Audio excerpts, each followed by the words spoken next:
만군의 주님, 당신의 장막이 어찌 그리 아름다운지요. 나의 영혼이 쇠약하며 주님께 부르짖나이다. 그는 나를 잔치집으로 이끄십니다. 내 위에 그분의 깃발은 사랑입니다.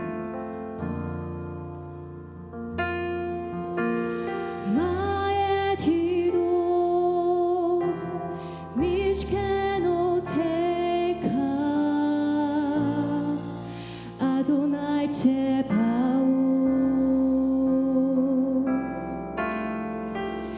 닉세파 베감칼 탄압시 네카체로라도 나의 마이디도 미시케노 아도나이 제바오 니세파 베감칼 탄압시 네카체로라도나이 헤비아니 엘베이타 야이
우리가 기쁨으로 나아갈 때에 주님께서 또 새로운 문들을 열어주실 것입니다.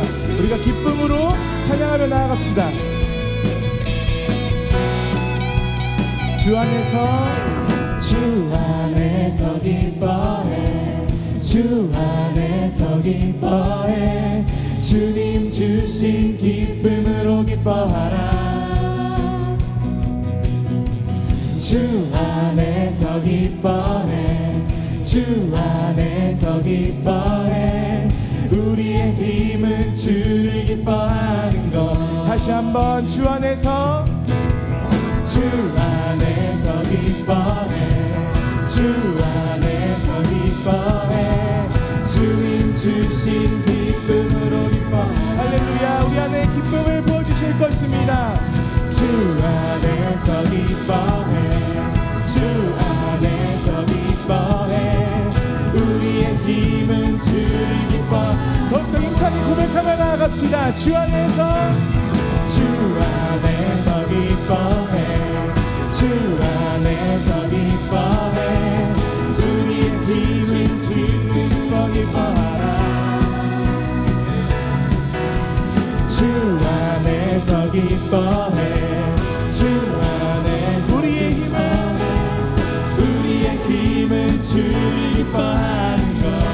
기뻐 춤을 추며, 기뻐 춤을 추며, 크게 소리 높여 살아계신 주의 이름 내 마음 다해 찬양해. 주를 바라볼 때 새 주시리, 우리의 힘은 주를 기뻐하는 것. 할렐루야. 주 안에서 기뻐해, 주 안에서 기뻐해, 주님 주신 기쁨으로 기뻐하라. 주 안에서 기뻐해, 주 안에서 기뻐해, 우리의 힘은 주를 기뻐하라. 다시 한번 고백합시다. 주 안에서 기뻐해, 주 안에서 기뻐해, 주님 주신 기쁨으로 기뻐하라. 주 안에서 기뻐해, 주 안에서 기뻐해, 우리의 힘은 주를 기뻐하라. 기뻐 춤을 추며, 기뻐 춤을 추며, 크게 소리 높여 살아계신 주의 이름 내 마음 다해 찬양해. 주를 바라볼 때 새 힘 주시리, 우리의 힘은 주를 기뻐하라. 다시 한번 기뻐 춤을 추며, 기뻐 춤을 추며, 크게 소리 높여 살아계신 주의 이름 내 마음 다해 찬양해.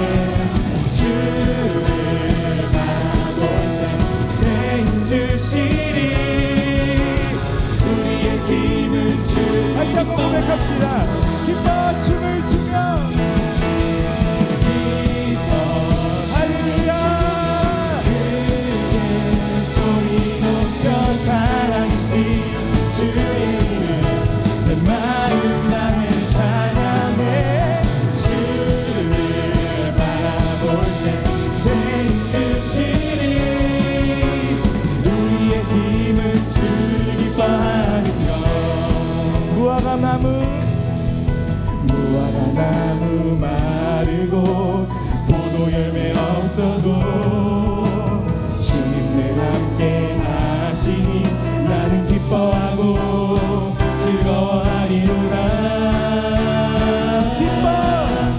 기뻐 춤을 추며, 크게 소리 높여 살아계신 주의 이름 내 마음 다해 찬양해. 주를 바라볼 때 새 힘 주시리, 우리의 힘은 주 다시 한번 기뻐 춤을 추며 그의 소리 높여 살아계신 주의 이름 내 마음 다해 찬양해 주를 바라볼 때 세임 주시니 우리의 힘은 주 기뻐하는 것 기뻐하며 승리의 노래 부르리 그 백성 주가 회복시키시네 그 사랑으로 엇들렸던 자모와 칭찬과 명성 얻게 하시네 전심으로 기뻐하리 전능의 왕 함께 하시네 기뻐 외치며 주께 두 손 들리 춤을 추며 함께 찬양해 모든 원수를 멸하신 주님 전능의 왕 함께 하시네 다시 한번 기뻐하며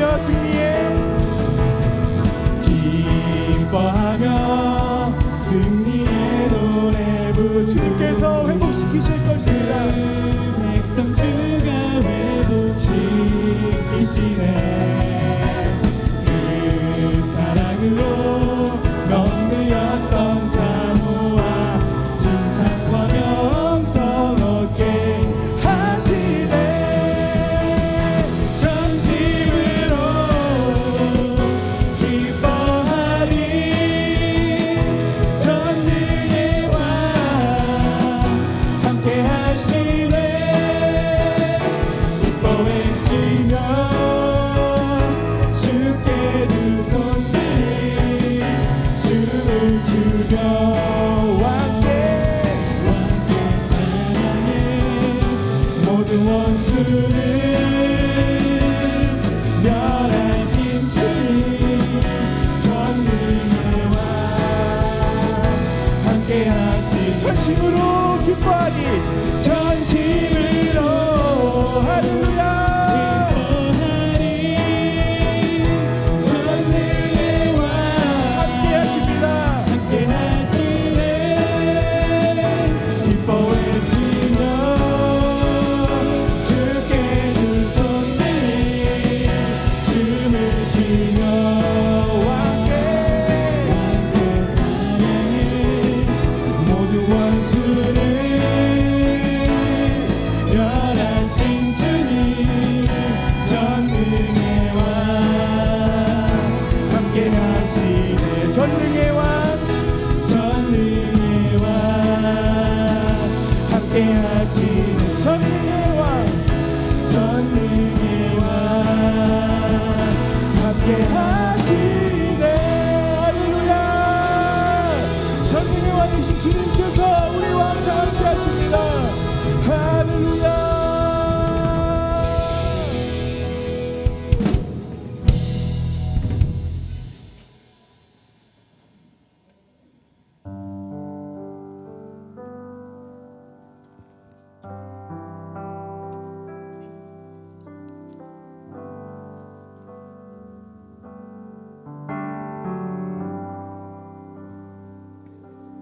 주님을 사랑하는 기쁨을 그 즐거움을 빼앗기지 않게 하소서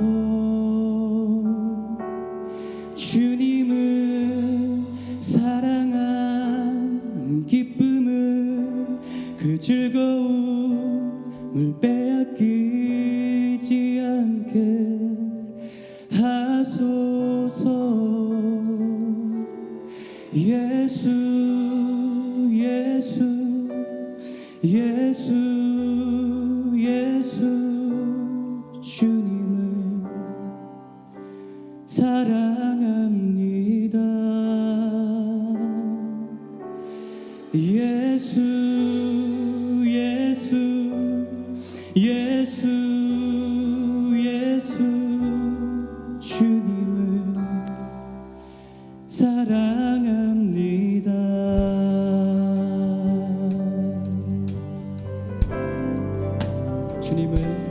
주님을 사랑하는 기쁨을 그 즐거움을 빼앗기지 않게 하소서. 주님을 사랑하는 기쁨을 그 즐거움을 빼앗기지 않게 하소서.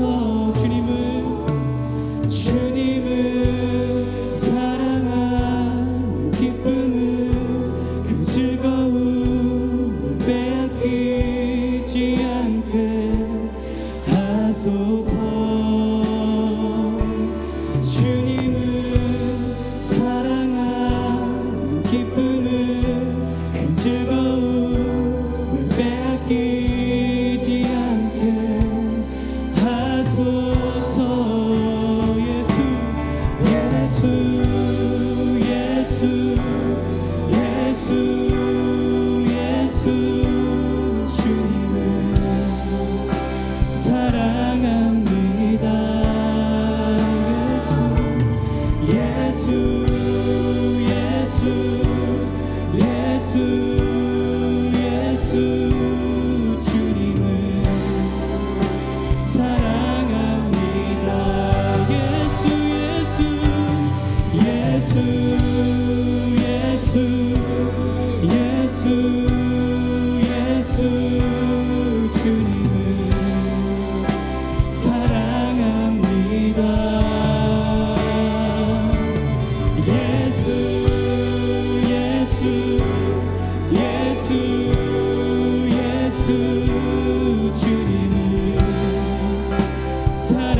Oh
예수 주님을 사랑합니다.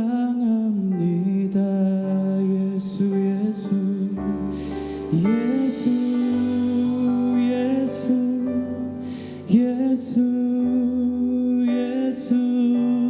주님을 사랑합니다.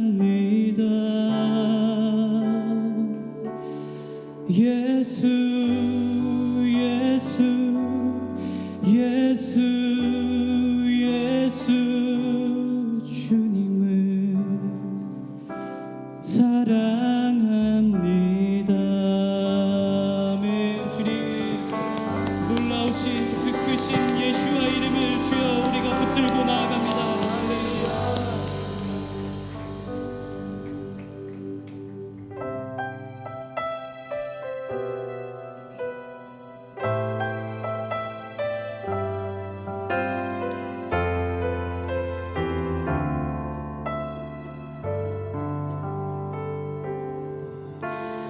고단한 인생길 힘겨운 오늘도 예수 내 마음 아시네. 지나간 아픔도 마주할 세상도 예수 내 마음 아시네. 고단한 인생길 힘겨운 오늘도 예수 내 마음 아시네.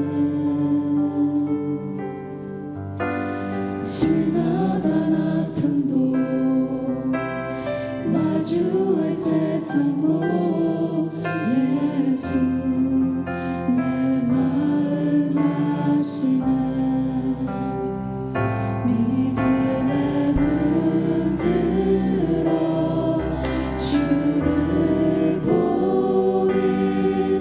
이 또한 지나가리라. 주어진 내 삶의 시간 속에 주의 뜻 알게 하소서. 하루를 살아도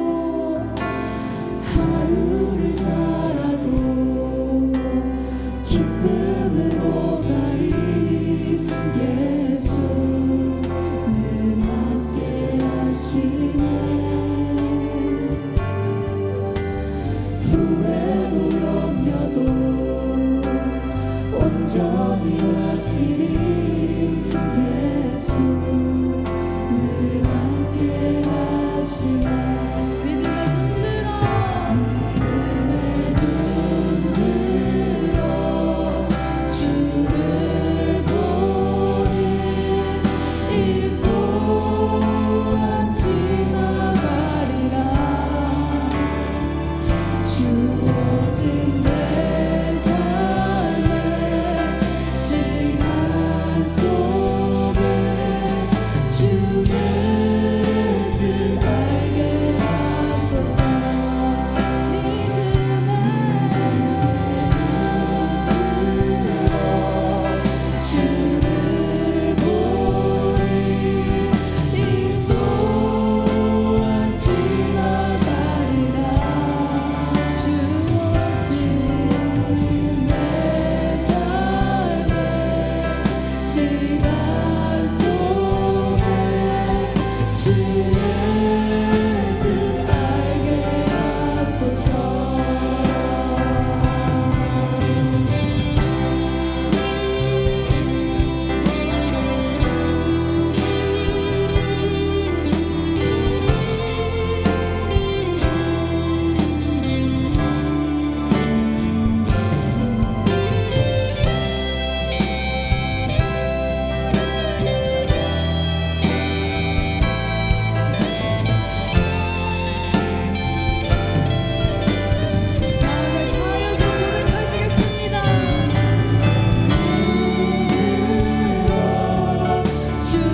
28절에서 30절까지의 말씀.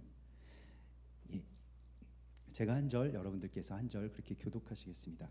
어떤 사람이 주께 와서 이르되 선생님이여 내가 무슨 선한 일을 하여야 영생을 얻으리이까?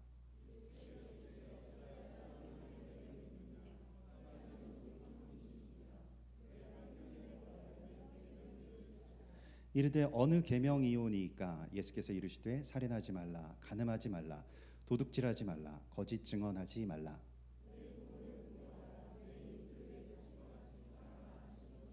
그 청년이 이르되 이 모든 것을 내가 지키었사온데 아직도 무엇이 부족하니이까?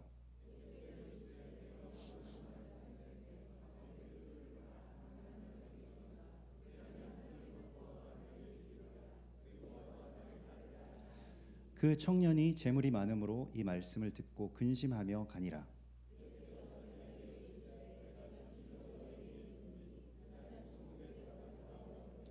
다시 너희에게 말하노니 낙타가 바늘 귀로 들어가는 것이 부자가 하나님의 나라에 들어가는 것보다 쉬우니라 하시니.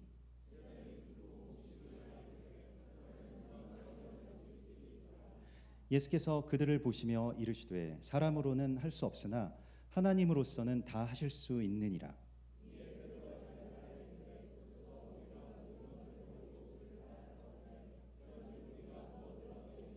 예수께서 이르시되 내가 진실로 너희에게 이르노니 세상이 새롭게 되어 인자가 자기 영광의 보좌에 앉을 때에 나를 따르는 너희도 12 보좌에 앉아 이스라엘 12지파를 심판하리라.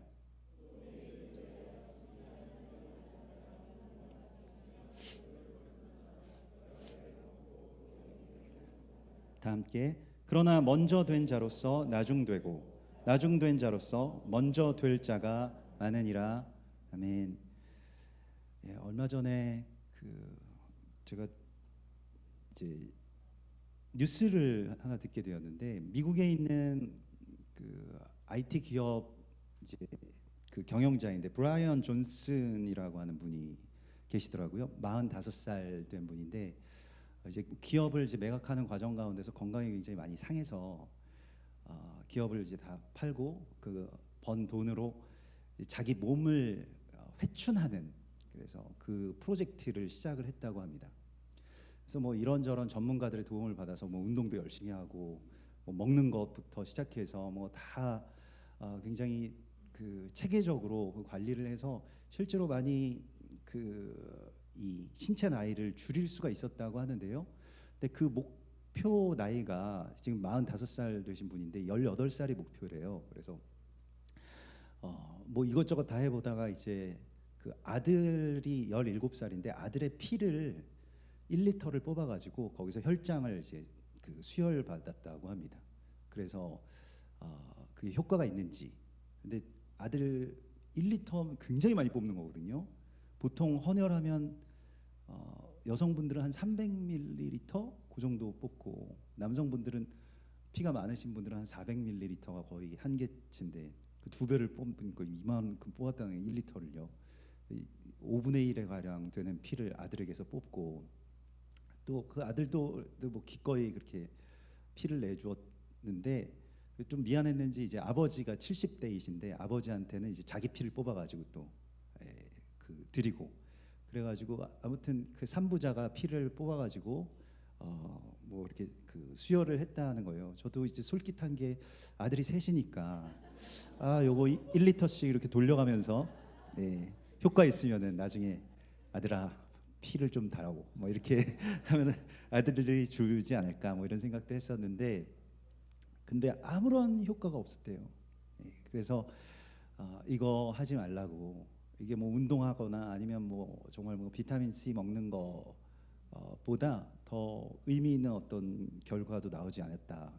그러니까 예전에 뭐 우리 어른들 무슨 뭐 사슴피 막 살아있는 사슴피 마시고 뭐 그런 거랑 좀 비슷한 것 같은데 아무튼 그래서 왜 그랬냐면 그쪽에 좀 이 IT 기업 쪽 부자들이 실제로 그렇게 혈장 수혈을 많이 한대요. 젊은 사람들 피를.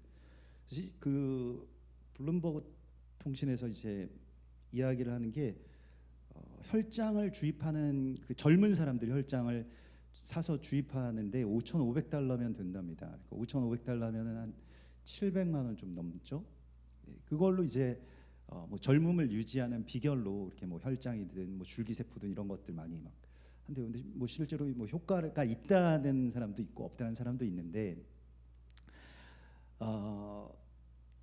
그 불로 혹은 뭐 노화, 뭐 항노화 이런 것들은 우리의 모든 뭐 사람들의 어떤 막연한 꿈처럼 이렇게 느껴질 때도 많이 있습니다만은 오늘 어떤 한 사람이 어떤 한 청년이라고도 뭐 다른 본문에서는 예, 그렇게 일컬어지는 어떤 한 젊은 사람이었던 것 같아요. 그 사람이 주님께 와서 내가 무슨 선한 일을 하여야 영생을 얻을 수 있습니까? 라고 하는 질문을 합니다. 이 질문도 굉장히 멋진 질문이에요. 영생을 어떻게 하면 얻을 수 있습니까? 라고 하는 것이죠. 여러분, 영생은 무엇일까요? 영생이라고 하는 것에 대해서 우리가 뭐 그 영원한 생명, 영원히 죽지 않는 불사의 어떤 몸을 갖게 되는 것, 이것이 영생일까요? 이러한 것에 대하여서 성경은 우리에게 다시 한번 질문하고 있습니다. 무엇이 영생인지, 뭐가 영생인지를 알아야 우리가 영생을 받는다고 할 수 있을 텐데, 영생에 대한 그 성경의 말씀이 신약에는 약 50번 정도 나옵니다. 그러니까 예수께서 오셔서 누구든지 나를 믿으면 구원을 얻고 영원한 생명을 얻을 수 있을 것이다 라고 하는 그런 선포를 하시면서 영생의 시대가 열린 거예요. 근데 구약은 영생의 시대가 아니었습니다. 영생이라고 하는 말이 거의 나오지 않아요. 구약에서 영생이라고 하는 말은 창세기 3장에서 사람이 선악과를 먹었을 때에 그들이 선악과를 먹은 채로 영생할까 하여 생명나무 열매를 먹지 못하게 하셨다라고 하는 말씀에 한 번 딱 나오고요. 그리고 두 번이 나오는데 그건 나중에 좀 아껴두었다가 설교 끝에 한번 그 말씀을 드리도록 하겠습니다. 두 번 더 나오죠. 이게 총 3번 나오는 거예요. 영생이라고 하는 말이. 근데 신약에 비하면 너무 적죠. 우리는 사실은 영생 얻으려고 지금 그 예수 믿는 분들이 대부분이실 텐데 여러분 그렇지 않습니까? 예수 믿으면 영생을 얻는다라고 했는데 구약은 아무래도 그 예수님이 오시기 전이니까 영생이 좀 없나 뭐 이렇게 생각을 할 수도 있지만 그렇다고 하더라도 그럼 구약의 이스라엘 백성들은 영생 개념이랑 뭔가 이렇게 동떨어지는 어떤 다른 생각을 하고 있었는지 이걸 우리가 좀 생각을 해봐야 되는데 사실은 그 성경에서 뭐 구약 뭐 토라를 비롯해서 모든 성경의 그 이 말씀 가운데서 이 그 생명이 있다 혹은 죽었다 살았다라고 하는 거에 대해서 그 판정하는 기준이 있습니다. 우리는 보통 뭐 예전에는 심장이 뛰고 숨을 쉬면 이제 살았다라고 했고 요즘에는 이제 뇌사 개념이 생겨가지고 뇌가 살아 있느냐 뇌가 죽었느냐라고 하는 것으로 신체의 어떤 그 사망 여부를 이제 판정을 합니다만은 성경에서 생명이라고 하는 것은 이 루아흐라고 하는 하나님의 영이 우리 안에 들어오신 상태를 살았다라고 이야기를 합니다. 그걸 살아있는 상태라고 이야기를 하고요. 그러면 생명이라고 하는 살았다라고 하는 이야기는 그냥 신체의 어떤 불사의 이야기가 아니고 루아흐가 내 안에 있느냐 없느냐를 기준으로 삼는다는 것입니다. 그래서 사람이 살다가 흙으로 돌아가게 되는 것은 이제는 어쩔 수 없는 일이다. 그러나 루아흐가 우리 안에 있으면 우리는 하나님 안에서 영원히 살 수 있다. 왜냐하면 우리 안에 루아흐 그 영생의 근원이신 하나님이 살고 계시는 한 우리의 존재는 사라지지 않는다. 이런 개념을 갖고 있었다는 것입니다. 전도서 12장 7절에 보면 흙은 여전히 땅으로 돌아가고 영은 그것을 주신 하나님께로 돌아가기 전에 너희 창조주를 기억하라 이렇게 말씀을 하시죠. 흙은 흙으로 돌아가는 것이죠. 그것을 부정하거나 아니면 그것을 외면해서는 안 됩니다. 그럴 날이 분명히 올 것이고요. 그게 호련히 어느 날 갑자기 올 수도 있는 것이죠. 그때에 나의 안에 정말로 살아계신 주님의 생령이 거하시는가라고 하는 것에 대해서 다시 한번 우리가 질문할 필요가 있다라고 하는 것입니다. 그래서 우리 안에 하나님의 영이 계시느냐라고 하는 것이요. 주님의 영이. 근데 주님의 영이 사람이 그 원래는 에덴 동산에 있을 때는 주님의 영이 있었는데 동산 밖으로 쫓겨나서 사람이 범죄하기 시작하고 막 형제 살해하고 뭐 그 죄가 이 세상 가운데 완전히 퍼졌을 때 오늘날처럼 요 며칠 사이에 우리나라도 엄청난 홍수가 났죠. 홍수 때문에 지금 2023년 이 첨단의 대한민국이라고 하는 곳에서 그렇게 수십 명의 사망자들이 나오리라고 누가 생각했겠습니까? 정말 무서운 거죠. 그리고 그 한순간에 어떤 자리에 내가 있었느냐에 따라서 지금 우리가 여기서 예배드리기도 하고 또 어딘가에선 정말로 그 홍수의 물에 이렇게 삼켜지는 그러한 일들도 있는데, 그런데 그 노아의 홍수 사건 가운데 창세기 6장에 보면 여호와께서 이르시되 나의 영이 이 루아흐가 사람과 영원히 함께하지 아니하리니 이는 그들이 육신이 됨이라. 그러니까 육신이 되었다라고 하는 것은 이 루아흐를 몰아내는 일종의 뭐 바사르라고 해서 히브리 말로는 고기 덩어리처럼 됐다는 거예요. 그냥 육체의 욕망을 따라서 살고 루아흐가 내 안에 거하시는 그러한 생명이 아닌 그냥 죽어가는 사람들이 됐다는 것입니다. 그래서 점점 우리가 죽어가죠. 언제 죽을지는 모르겠지만은 서서히 죽을 수도 있고 또 갑자기 죽을 수도 있고. 근데 그 죽음에 대하여서 그 창세기 6장에서는 이렇게 말씀을 하시고 있습니다. 나의 영이 영원히 거하지 아니하리니 이는 그들이 육신이 되리라. 그러나 그들의 날은 120년이 되리라. 이렇게 말씀을 하십니다. 그래서 120년이라고 하는 인간의 뭐 일종의 기대 수명이라고 하는 것을 주시면서 그 날 동안에 우리가 어떻게든 그 루아흐를 되찾는 것이 영생의 이야기임을 성경은 말씀하고 있습니다. 그 영을 다시 잃어버린 우리 안에서 떠난 우리가 고깃덩어리가 되었다면 그 영이 어떻게 들어올 것이냐라고 하는 것이 영생에 관한 이야기입니다. 사실은 주의 영이 거하시지 않고 삶이 만족스럽지 않고 보람되거나 행복하거나 감사한 마음들이 없는데 계속 오래 산다고 생각해 보십시오. 그것도 영원히 산다고 생각해 보십시오. 그렇게 되지 않기 때문에 우리는 못 가진 것을 갖고 싶어하는 경향이 있습니다만은 실제로 사람들이 다 그렇게 산다라고 한다면 재앙일 거예요. 거의 저주에 가까울 것이라고 생각이 됩니다. 뭐 불사의 존재, 뭐 이런 것들이요. 흡혈귀가 되어가지고 그 불사의 존재가 되느냐, 아니면 하루를 살더라도 하나님의 영이 우리 안에서 사시는 그 날을 경험할 것이냐, 이 차이입니다. 영생이라고 하는 것은 시간적인 개념이라기보다는 그 루아흐, 주의 영이 있느냐 아니면 없느냐, 이 차이라고 하는 것입니다. 그래서 오늘 이 청년이 질문한 무슨 일을 하여야 영생을 얻을 수 있습니까? 라고 하는 이 질문에 예수께서는 영생을 얻으려면 계명을 지켜라 라고 말씀을 하십니다. 근데 이 청년은 그 계명을 지키는 거에 대하여서는 뭐 바리새인 혹은 뭐 서기관 정도 되는 계명 전문가였거든요, 그 당시에. 그래서 어떤 계명 지키면 되겠습니까? 이거 진짜 바라던 바인데 영생을 얻으려면 어떤 계명이요? 라고 하면서 질문을 했습니다. 자기 다 지키고 있으니까요. 유대인들에게 그 토라의 그 아주 작은 계율들까지 다 세보면 613개거든요. 613개 중에 어떤 거 지키면 됩니까? 이렇게 묻고 있어요. 어떤 거를 예수님께서 뽑으셨을까요? 613개 중에. 그래서 보통 10계명, 지금 이거 10계명을 그냥 간추려서 말하신 것 같은데 10계명 가운데서도 제 6계명부터 시작되는 살인하지 말라, 간음하지 말라, 도둑질하지 말라, 거짓 증거하지 말라, 6, 7, 8, 9계명을 말씀하시고 마지막 10번째 계명은 레위기 19장에 있는, 레위기 19장 18절에 있는 이웃 사랑하기를 내 자신과 같이 하라라고 하는 10번째 계명은 원래 이웃의 소유를 탐내지 말라라고 하는 말씀이잖아요.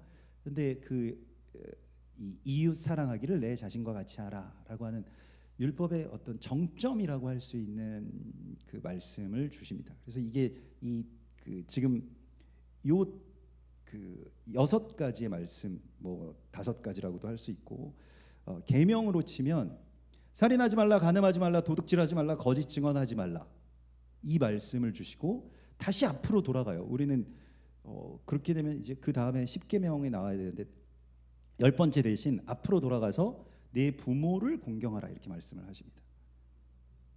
왜 부모를 공경하라 그 분류법에 따라서 뭐 유대교랑 기독교랑 천주교랑 조금씩 다르거든요. 그런데 이게 뭐 5번째냐 6번째냐 논란의 여지가 있습니다만 저는 6번째라고 생각을 하는데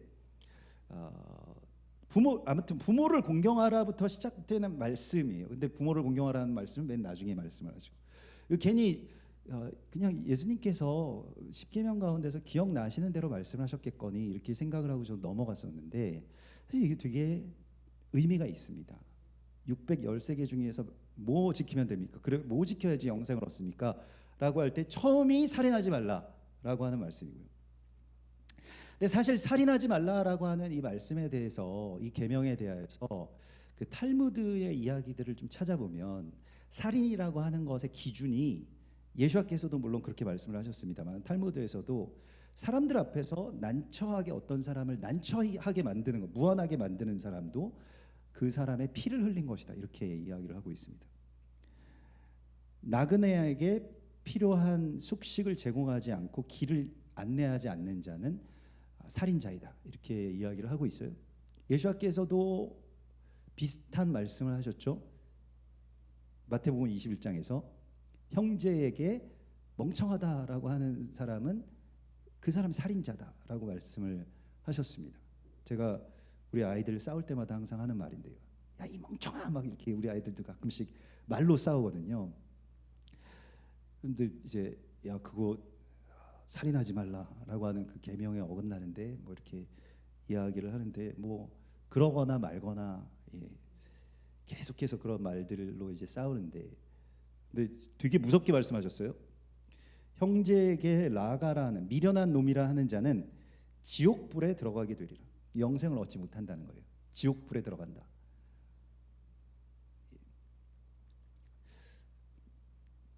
뭐 우리 아이들뿐만이 아니라 뭐 저를 비롯해서 대부분 다 지옥불에 들어간다고 말씀하신 거예요. 끔찍하죠. 뭐 그렇게 말할 때가 많거든요. 뭐 지금은 아주 천사 같으십니다만은 또 운전하시면서 이 멍청한 뭐 이렇게 하면서 또 그렇게 오셨을지도 모르시죠. 예. 네, 그렇게 하면 지옥불에 들어가게 되리라. 마태복음 21장 23절의 말씀입니다. 정확하게 기록되어 있어요. 그러니까 살인하지 말라라고 하는 말씀에서부터 우리는 일단 계명을 지키지 못하고 있구나라고 하는 걸 느껴야 됩니다. 계명이라고 하는 것은 우리가 죄인 되어서 영생을 얻을 수 없게 되었다라고 하는 그 탄식까지 우리를 이끄는 것이죠. 그게 계명입니다. 율법에 하는 일이 바로 그것이죠. 간음하지 말라, 도둑질하지 말라, 거짓 증언하지 말라라고 하는 말씀을 하나하나 다 이렇게 살펴보면 거기에는 우리가 이걸 정말로 하나도 못 지키고 살았구나라고 하는 걸 절감하게 되는 여러 가지 의미들을 알게 됩니다. 뭐 몇 년 전에 이제 이 신앙계라고 하는 잡지에 이제 10계명에 대해서 이렇게 연재하면서 공부를 많이 했었거든요. 10계명에 대해서. 그래서 뭐 오늘 다 나눌 수는 없습니다만은 그 하나하나의 말씀들을 찾아보고 공부하면서 정말 계명 하나도 우리가 못 지키고 살았구나라고 하는 것을 정말 절실하게 절감했어요. 그래서 지옥불에 떨어질 수밖에 없는 존재구나. 근데 이 계명들을 자세히 살펴보면 이게 이제 내 부모를 공경하라라고 하는 말씀으로 이 말씀들을 다 한 묶음을 쌓아놓았다는 것입니다. 이게 되게 재밌지 않나요?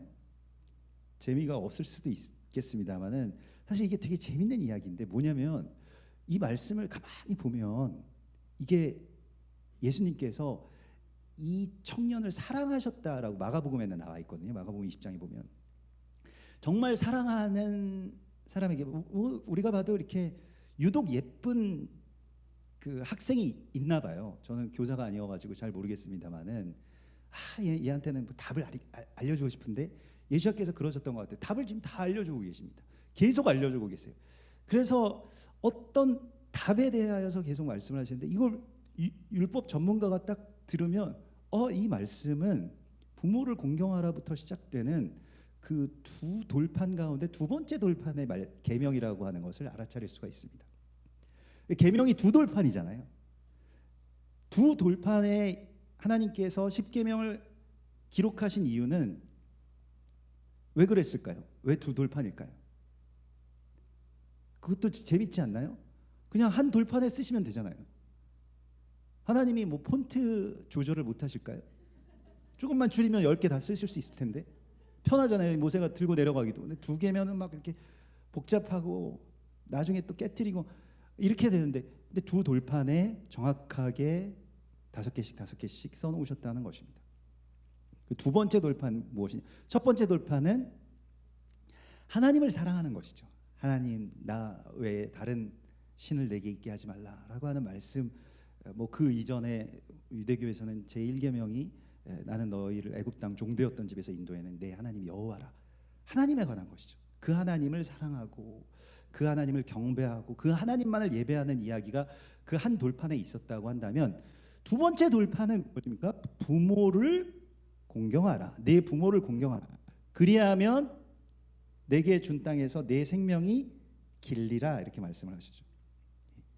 이게 영생이죠. 영생의 이야기는 두 번째 돌판에 써져 있는 겁니다. 이 장수라고 생각하시면 안 돼요. 이게 생명이 길다라고 하는 게 그냥 단순히 오래 살다가 언젠가 죽는다 이런 뜻이 아니라 내 생명이 길다라고 하는 것은 네가 영생을 얻게 될 것이다 라고 하는 신약적 표현과 꼭 같은 것입니다. 무엇을 통해서요? 부모를 공경하는 것을 통해서. 어떻게 된 일입니까? 우리가 이제 영생으로 들어가기 위해서는 이 부모를 공경하는 것에서부터 시작이 되는 이 두 번째의 돌판의 이야기들을, 그 계명들을 지키면 영생을 얻을 수 있다. 예수께서 그렇게 말씀하신 거예요. 부모를 공경하라라고 하는 말씀에서부터 왜 이야기가 시작이 되냐면, 우리가 하나님을 사랑하잖아요. 그리고 하나님으로부터 돌보심도 받고 사랑도 받고, 사실은 우리가 하나님을 아무리 사랑해도 하나님이 우리를 사랑하시는 것보다 더 크게 사랑하기는 어렵습니다. 불가능하죠. 근데 부모를 공경하는 것도 사실 마찬가지인데, 부모님이 우리를 사랑하시고 돌봐주시는데, 거기에서 이제 부모라고 하는 존재는 내가 태어나서 만나게 되는 첫 타인, 그러니까 처음으로 다른 사람이 내가 아닌 어떤 사람을 보게 되는 게 바로 우리의 엄마 아빠죠. 그래서 그 부모를 공경하라라고 하는 것은 이제 내가 아닌 나의 밖에 있는 어떤 사람을 사랑하는 첫 걸음이 됩니다. 그 여기에서부터 무엇이 시작되느냐? 영생의 이야기가 시작된다는 거예요. 그게 첫 걸음이 잘 돼야 돼요. 그래서 부모님을 사랑해야 된다는 거예요.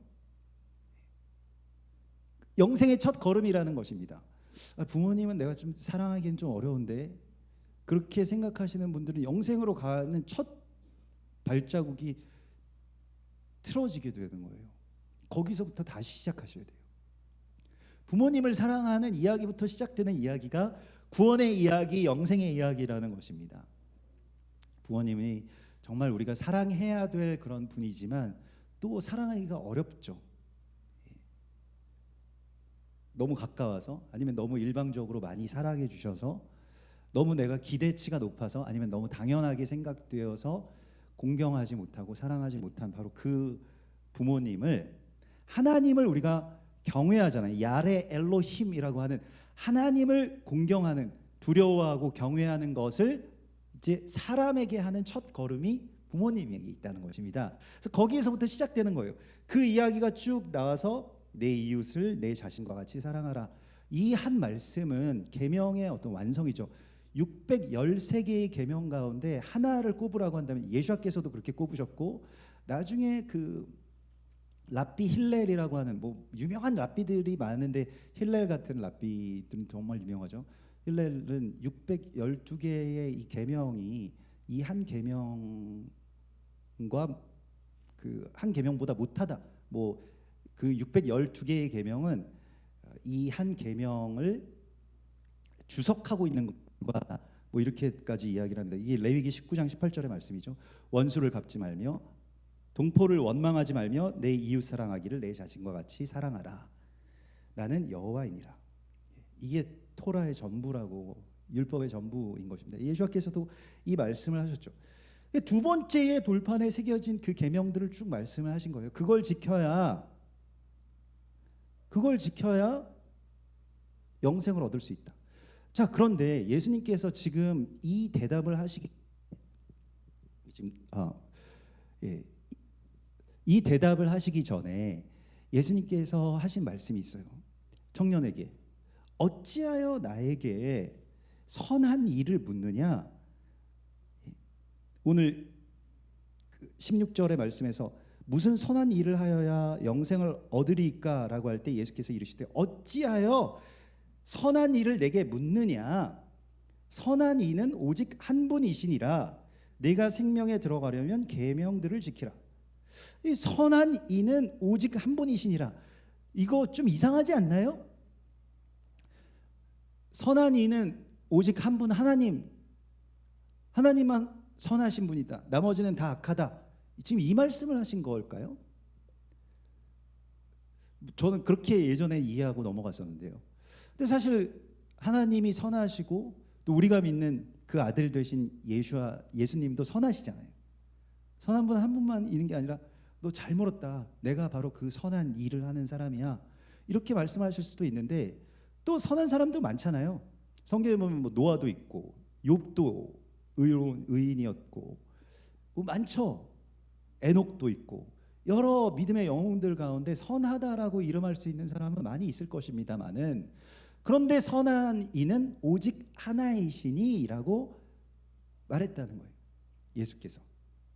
그러면 이거는 무슨 말씀일까요? 오직 하나님만 선하시다 이런 말씀이 아닙니다. 이스라엘아 들으라 우리 하나님 여호와는 오직 하나이신 여호와이시니. 그래서 우리가 하느님이냐 하나님이냐 할 때 우리는 하나님이라고 하는 이유가 무엇입니까? 하나님이 하늘에 계신 분이 아니라 그래서 하나님이 아니고 또 유일하신 그런 유일한 어떤 하나가 아니라 에하드라는 거예요. 그래서 지금 예수께서 하신 말씀은 무엇이냐면 선한 일은 에하드에 있다라고 하는 말씀을 주신 것입니다. 하나님 한 분만 선하신 분이 아니다. 하나님 한 분만 선하시면 우리는 그냥 아무렇게나 살아도 되는 거거든요. 근데 그렇게 말씀하시지 않고 에하드 오직 하나인 하나님이시니라고 할 때 이 에하드라고 하는 걸 우리 한세사람 교회이기 때문에 이 말씀의 비밀을 우리가 알 수가 있는데 이 에하드에 대해서 우리가 전에도 나누었던 것과 같이 하나라는 뜻인데 실제 단어는 복수형이잖아요. 하나됨의 하나님이라는 것이잖아요. 근데 그 하나가 무엇이냐? 두 돌판이 하나가 되는 것이라는 겁니다. 두 개로 분리되어 있는 그 이야기가 사실은 하나라는 거예요. 그렇지만 또 각각의 이야기이기도 하고 에하드는 이런 신비가 있습니다. 우리가 늘 나누죠. 유대인들과 이방인이 하나이지만 또 동시에 유대인은 유대인으로서의 언약 하나님께서 주신 그 위대한 언약의 백성이고 또 이방인은 이방인 나름의 언약을 주님께서 주신 거예요. 그럼에도 불구하고 또 하나가 되고 이 에하드의 개념이 이 마태복음 19장의 앞에 설명한 사람이 부모를 떠나 둘이 합하여 하나가 될지니라라고 하는 예수와의 이 결혼에 대한 이 말씀, 이것을 나중에 사도 바울이 주석하면서 이 비밀이 크도다라고 이야기를 하죠. 난 그리스도와 교회에 대하여서 말하노라라고 하는 이것과 다 연결됩니다. 지금 예수님께서 무슨 말씀을 하고 계셨냐면 마태복음 이 19장 읽어보면 하나됨에 대한 이야기를 하시고 있는 거예요. 선한 일은 하나됨에 있다라고 하는 것입니다. 그러므로 이 에하드의 계명, 계명을 지킨다, 613개의 계명을 지킨다라고 하는 것이 왜 그 한 계명에 다 이루어지느냐? 그 한 계명이 무엇입니까? 이웃을 내 몸처럼 사랑하는 거예요. 그 무엇입니까? 그게 에하드, 한세 사람, 하나가 되는 것, 내 몸처럼 사랑하는 것. 그게 계명을 지키는 이야기라고 말씀을 하시고 있는 것입니다. 613개의 계명이 내 안에서 하나가 되는 것, 그 이야기라는 것이죠. 두 돌판의 이야기를 조금 더 해보면요, 이게 그 두 돌판을 이 에벤 루아흐라고 합니다. 히브리 말로 에벤 루아흐. 에벤 에셀 할 때 그 에벤이 있잖아요. 근데 그냥 일반적인 돌은 그 슈타인이라고 합니다. 그래서 아인슈타인 하면 이제 돌멩이 하나 뭐 이런 뜻이잖아요. 그리고 어제 우리 우리 유대인 그 시므엘 선생님이세요. 그래서 실제로 뉴질랜드에 사시는 유대인이신데 영국계 폴란드계 유대인이신데 실제로 뉴질랜드에 사는 유대인 청년들에게 히브리어도 가르치시고 이민 세대이니까 히브리어 모르잖아요. 그리고 또 성년식 되기 전에 토라도 가르치는 그런 선생님이시래요. 그래서 뭐 그런 이야기들을 하면서 이제 그 삶에 대해서도 조금 나눴는데, 근데 이제 연세가 되게 너무 젊어 보이셔가지고 저는 이제 형님이라고 부를까 그랬었는데 43년생이시더라고요. 그래서 우리 아버지랑 나이가 동갑이셔가지고 형님이라고 부르기에는 좀 너무 죄송스러워서 이제 그냥 예, 선생님이라고 이제 부르는데 예, 그런데 이제 지난주에 이제 성함을 말씀해 주셨잖아요. 시므엘이라고 하는 쉐마엘, 그러니까 하나님의 이름이라는 뜻을 갖고 있는 그러한 뜻인데, 성은 뭐냐고 제가 어제 여쭤봤더니 성이 이븐이라고 저기 사모님께서 말씀해 주신 거예요. 이븐은 그냥 똑같다는 영어식 이름 아닌가 그랬더니 그게 이제 에벤이라는, 그래서 이 에벤 돌판이라는 뜻이라는 거예요. 그래서 에벤은 제가 그래서 그 단어를 뭐 깊이 대화를 나누지 못했지만은 슈타인이 아니라 에벤이라고, 그래서 선조 가운데 이 외할머니 이렇게 모계를 따르니까 할머니 이렇게 그랜드 할머니가 코헨이라고 하는 그 가문이셨다는 거예요. 그래서 제사장 가문. 네. 그래서 영광이라고 막 말씀을 드렸더니 그 일부만 제사장 가문이라 뭐 이렇게 얘기를 하시더라고요. 그래서 참 복되죠. 근데 오늘 이게 마침 두 돌판의 이야기가 나와서 이렇게 찾아보니까 에벤 루아흐라고 이야기를 하더라고요. 돌판을 에벤 루아흐. 예. 에벤은 그냥 돌이 아니라 반짝반짝 빛나는 돌을 말합니다. 빛난다는 뜻을 갖고 있어요. 그게 돌은 보통 빛이 안 나잖아요. 그런데 이 돌판은 빛이 나요. 그래서 그 에벤이라고 하는 말이 히브리 동사 바나에서 나온 것인데, 그 어원을 찾아보면 바나라고 하는 건 뭔가를 만들어서 짓다, 세우다 이런 뜻입니다. 그래서 이게 돌판이 막 반짝반짝하게 만들어 놓은 돌판을 에벤이라고 이야기를 하는 것입니다. 여기에 계명이 새겨지는 것이죠. 거기에 무엇이 있는 돌판 할 때의 그 돌이 이제 에벤이고, 판 할 때 그 판이 바로 루아흐라고 하는데, 아까 전에 말한 그 루아흐랑 이 루아흐는 같을까? 이 발음이 우리는 R과 L 발음을 구별을 전혀 안 하기 때문에 똑같은 발음처럼 들리죠. 제가 루아흐라고 하든 루아흐라고 하든 다 똑같이 루아흐 아니야? 이렇게 해서 똑같이 우리 연결시킬 수 있습니다. 이것도 참 축복이죠, 우리 때는.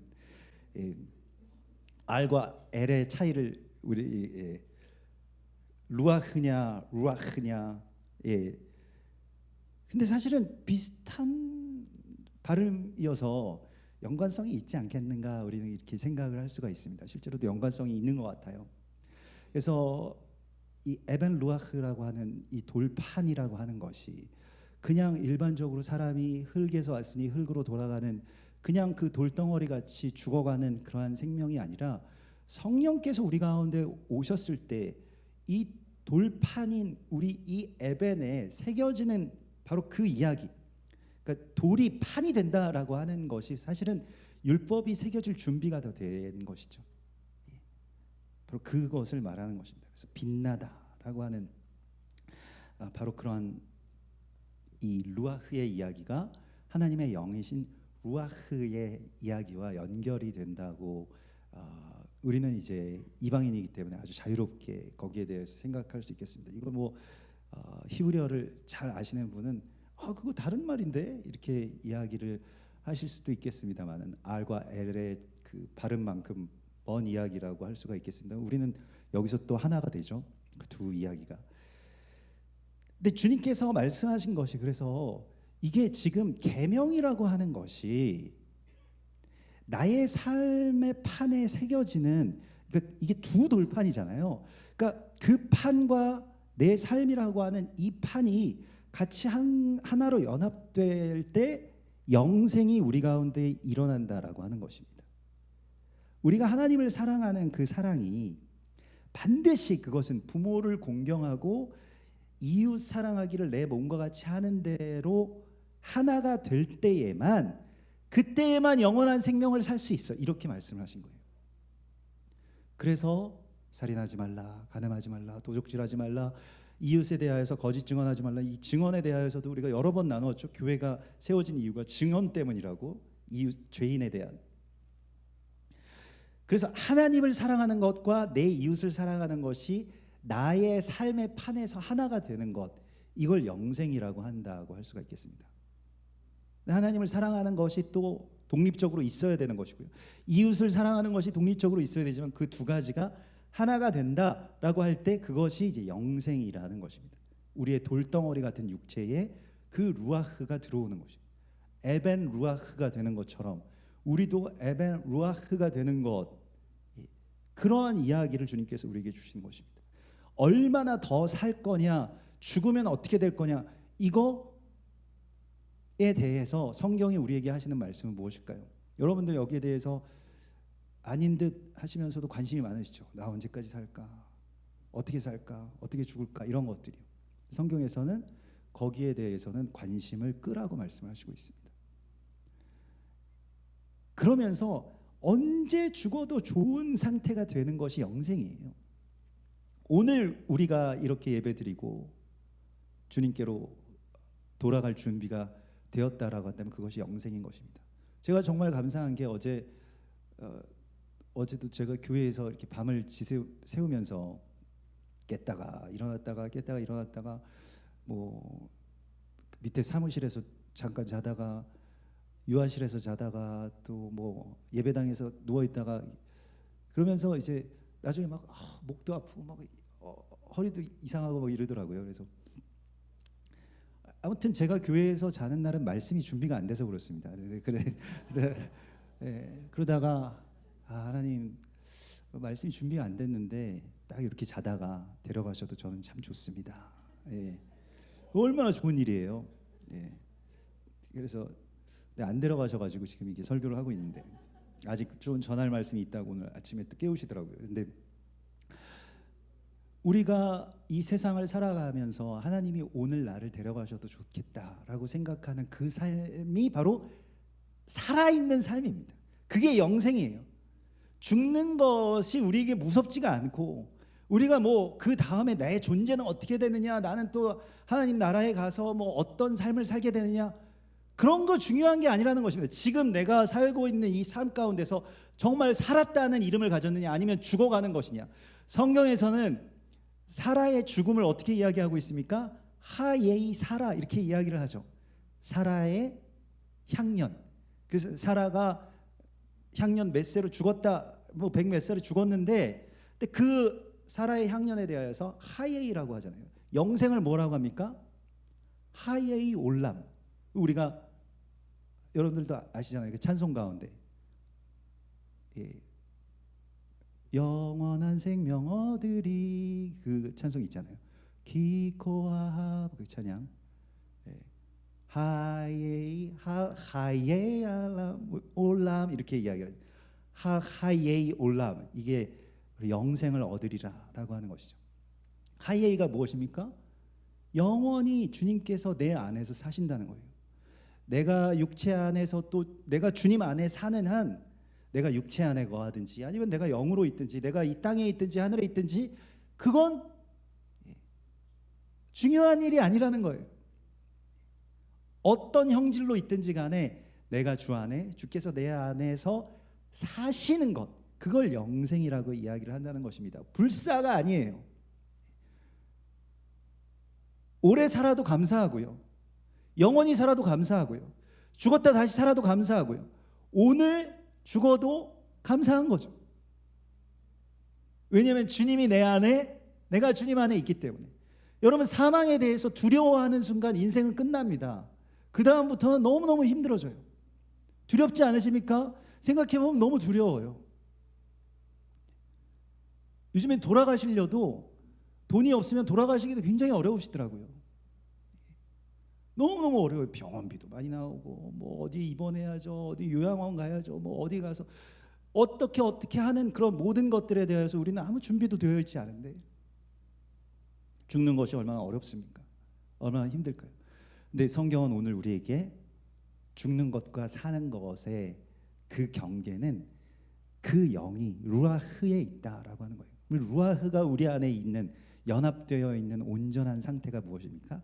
계명을 지키는 삶이라는 것입니다. 계명은 뭐예요? 그래서 이 청년이 그 계명 내가 다 지키고 있었는데요. 근데 다 지키고 있는 게 아니라 다 지키고 있지 못하다는 걸 몰랐을 뿐입니다. 다 지키는 줄 알았던 거죠. 계명을 지키는 삶이라고 하는 것이 결국 무엇일까요? 그래서 영생에 대하여서 구약에 딱 2번 나오는 이 소중한 구절 시편 133편입니다. 시편 133편의 영생, 그때에 하나님께서 복을 명하셨나니 곧 영생이로다. 여호와께서 복을 명령하셔서 영생의 복을 주신대요. 언제 주신다고 말씀하시면 시편 134편 3편 1절은 무엇입니까? 보라, 형제가 연합하여 동거하며 어찌 그리 선하고 아름다운 거. 아론에 있는 보배로운 기름이 수염과 그 옷깃에 흐른 것 같고 헐몬의 이슬이 시온의 산들에 내린 것보다 거기서 여호와께서 복을 명령하셨나니 곧 영생이로다. 영생 어디에서 나옵니까? 형제의 연합에서 나온다는 거예요. 형제가 연합할 때, 형제가 같이 살아갈 때, 내 거 없고 네 거 없고 내 거가 네 거야 라고 말하는 그 순간부터 영생이 시작된다는 것입니다. 그래서 하나님의 성령, 그 살아있는 이 루아흐가 교회와 성도들에게 부어졌을 때, 들어오셨을 때, 마가의 다락방에서부터 시작이 됐죠. 그때 어떤 일이 일어났습니까? 교회가 자기의 성도들이 자기의 소유를 다 팔아서 사도들의 발 앞에 갖다 놓고 사도들은 그걸 가난한 자들에게 나눠주기 시작했어요.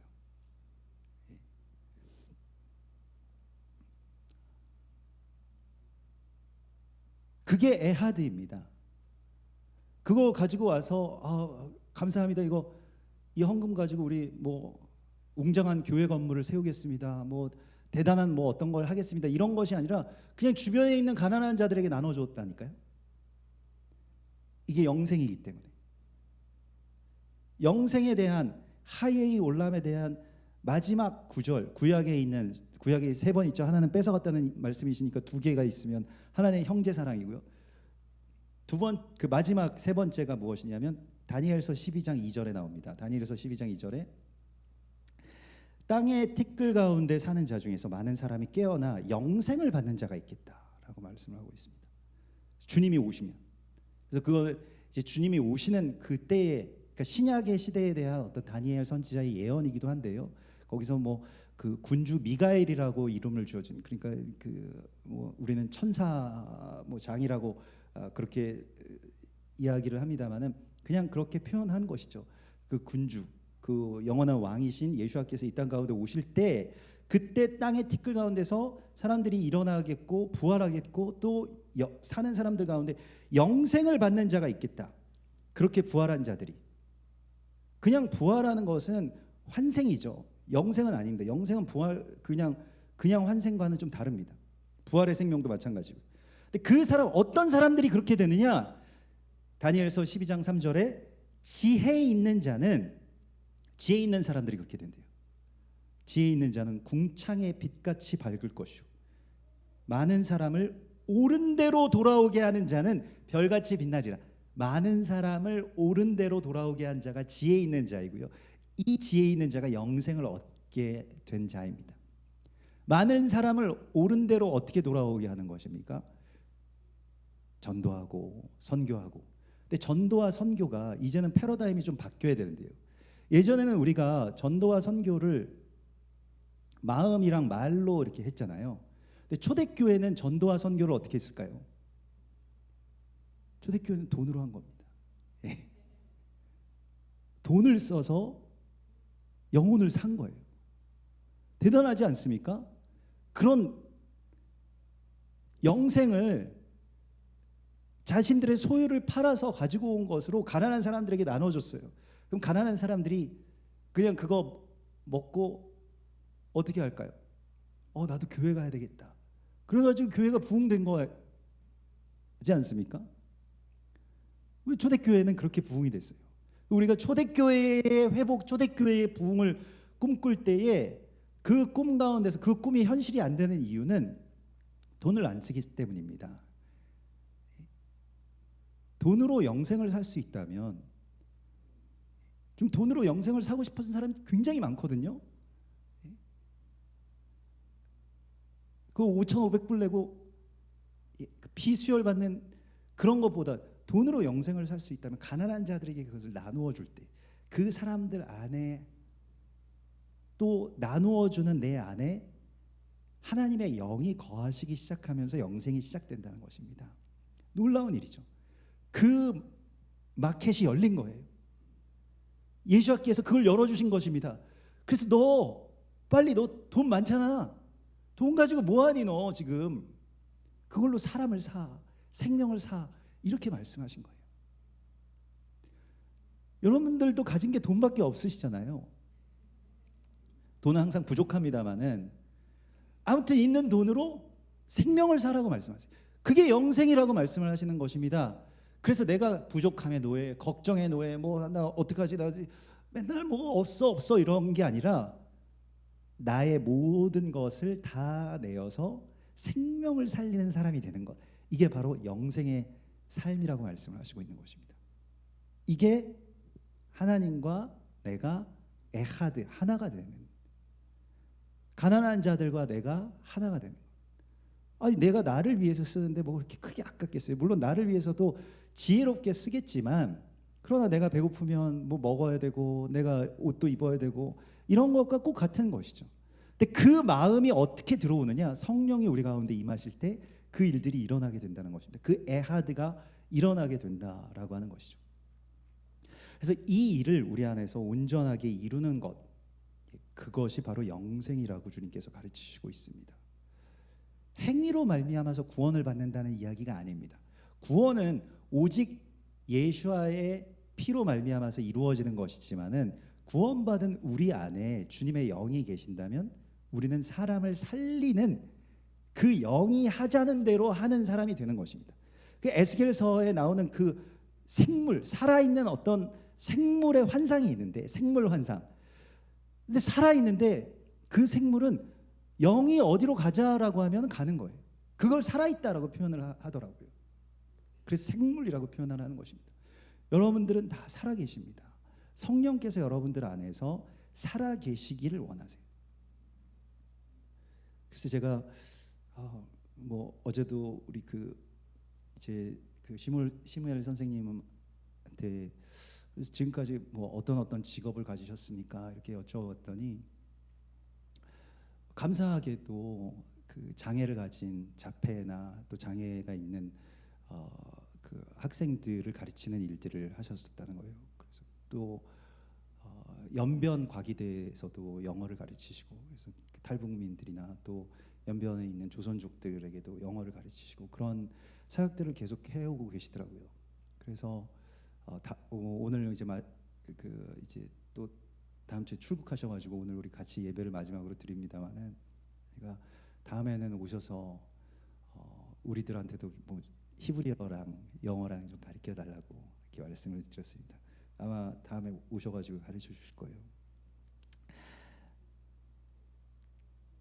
우리가 살아간다라고 하는 것은, 이게 내 육체 안에 내가 살아있는 것이 한정되어 있으면 그냥 죽어버립니다. 조금 있으면 죽을 거예요. 누구나 다 죽습니다.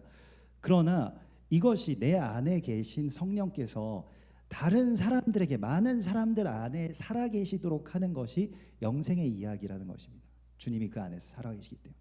그래서 오늘 주님께서는 우리에게 그 안에서 살아가는 삶을 열어주십니다. 영원한 생명의 이야기. 그 사람 나의 안에서 살고 있고, 또 나의 아들 안에서, 나의 딸 안에서 살게 될 것이다. 그래서 영생을, 그 뒤에 나오는 이야기는 무엇입니까? 나를 위해서, 그래서 자기의 것을 다 버리고 내어준 사람들은 어떻게 되냐면 영생을 상속하리라. 29절에 보면 내 이름을 위하여 집이나 형제나 자매나 부모나 자식이나 전토를 벌인 자마다 여러 배를 받고 또 영생을 상속하게 된대요.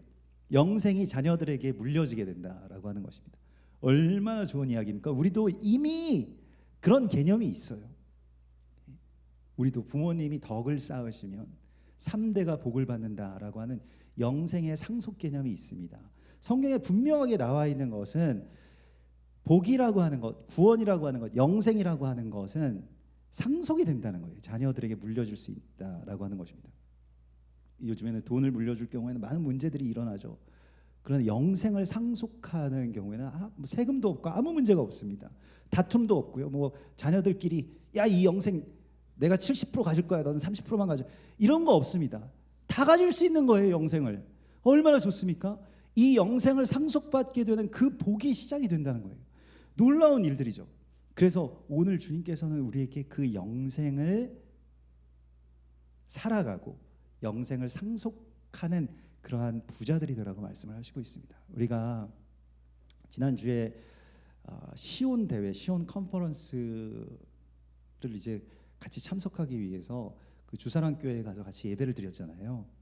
그래서 8월 14일 날 유대인들 한 200~300명 와가지고 같이 한국 예배자들이랑 뭐 그거 꼭 이스라엘 품은 분들 말고도 뭐 CCC나 또 뭐 레위 지파나 뭐 여러 단체들, 그러한 그 한국 교회에서 이스라엘에 대해서, 원리면에 대해서 알지 못하는 분들도 같이 다 오셔서 통일을 위해서 유대인들과 같이 기도한다. 이게 그날의 이야기더라고요. 그래서 8월 14일 날 그 시온 컨퍼런스를 위해서 뭐 유대인들 초청하고 또 그 호텔 빌리고 또 체류비며 이런 것들을 다 전부 다 돈으로 다 섬겨가지고 그 일들을 한다는 거예요. 그래서 이제 그런 규모의 일을 하기에는 너무나도 크지 않은 교회인데, 주사랑 교회가. 그래서 그걸 한다고 해서 그러면 우리도 연약하고 작은 교회고, 또 사실은 저는 개인적인 성향상으로는 그렇게 막 대형 집회, 뭐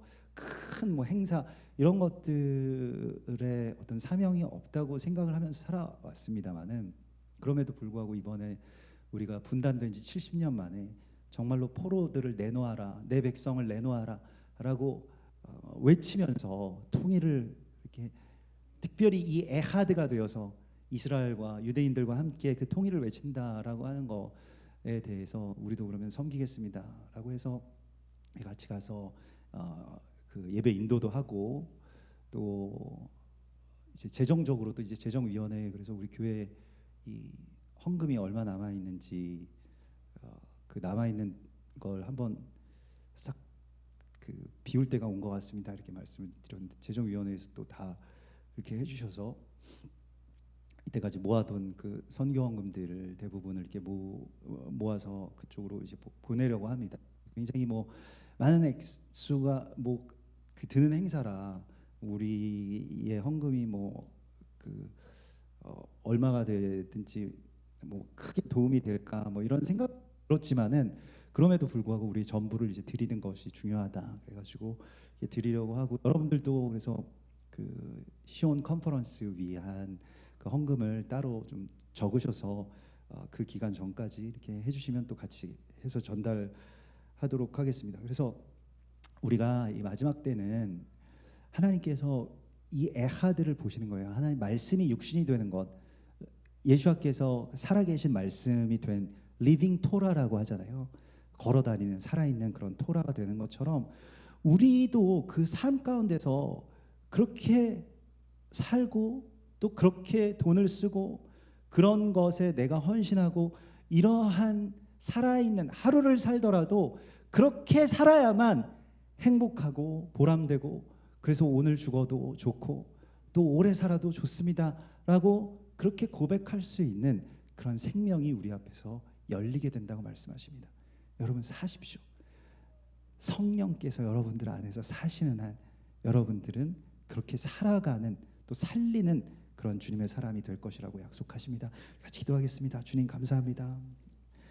이들 많은 죽음이 또 죽음의 물이 우리를 덮는 이 세상 속에서 다시 생명의 이야기가 우리 안에서 시작되게 하여 주시고, 기록된 바 첫사람 아담은 생명이 되었다 함과 같이 마지막 아담은 살려주는 영이 된다고 하셨사오니, 이 썩을 것이 썩지 아니함을 입고 이 죽을 것이 죽지 아니함을 입을 때에 우리가 사망을 삼키고 이길이라고 기록된 주님의 말씀이 우리의 삶과 교회 안에서 이루어질 것을 믿음으로 선포합니다. 주여, 이제는 우리가 죽어가지 않게 하여 주시고 우리가 살아가고 또 살리는 그러한 주님의 거룩한 사람들로 서게 하여 주시옵소서. 교회가 이 마지막 때에 하나님의 거룩한 생명의 통로가 되어서 모든 죽어가는 것들 다시 살릴 수 있는 그러한 주님의 거룩한 사람들, 또 그러한 교회의 회복을 우리에게 이루어 주시옵소서. 또한 시온 컨퍼런스 70주년의 분단의 끝에 마침내 주님께서 이루실 이 땅의 회복과 저 북녘 땅 백성들의 노임을 주님 우리가 선포하며 다시 외칠 때에 주님께서 이 땅의 통일을, 또 온 세상에 에하드의 그 놀라운 영광을 허락하여 주시옵소서. 거룩하신 예수와 메시아의 이름으로 감사하며 기도드리옵나이다. 아멘.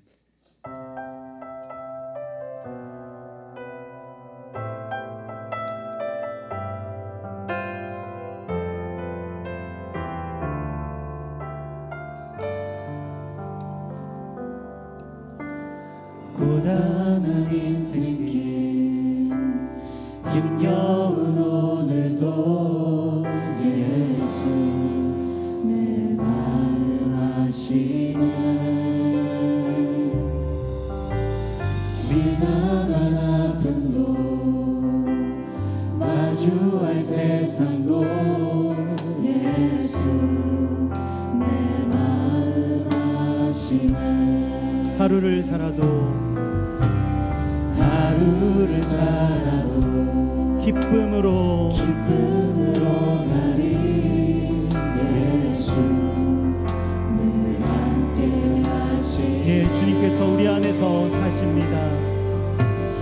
후회도 염려도 온전히 받기리 예수 늘 함께 하시네. 믿음의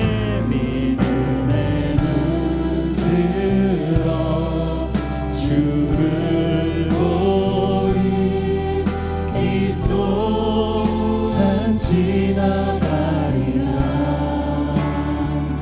주어진 내 삶의 시간 속에 주의 뜻 알게 하소서. 믿음의 눈 들어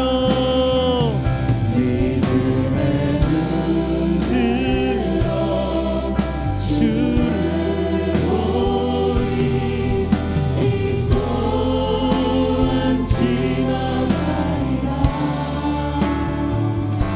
주어진 내 삶의 시간 속에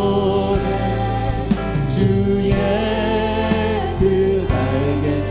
믿음의 눈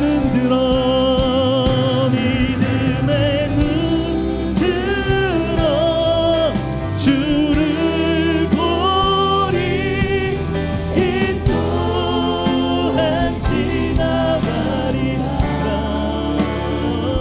주어진 내 삶의 시간 속에 주의 뜻 알게 하소서. 우리 이 시간 같이 기도합시다. 주님, 내가 살아있는 날 동안 주께서 내 안에서 사시며 내가 주 안에 사는 이 에하디의 하나됨의 은총을 허락하여 주시옵소서. 그 영생을 우리에게 허락하여 주시옵소서. 하루를 살더라도 주님이 사시는 그 날을 우리에게 열어주시옵소서. 주여 우리가 주님만을 바라보며 주님이 내 안에 내가 주 안에 거하시기를 간절히 원하오니 주여 우리 안에 오셔서 사시옵소서.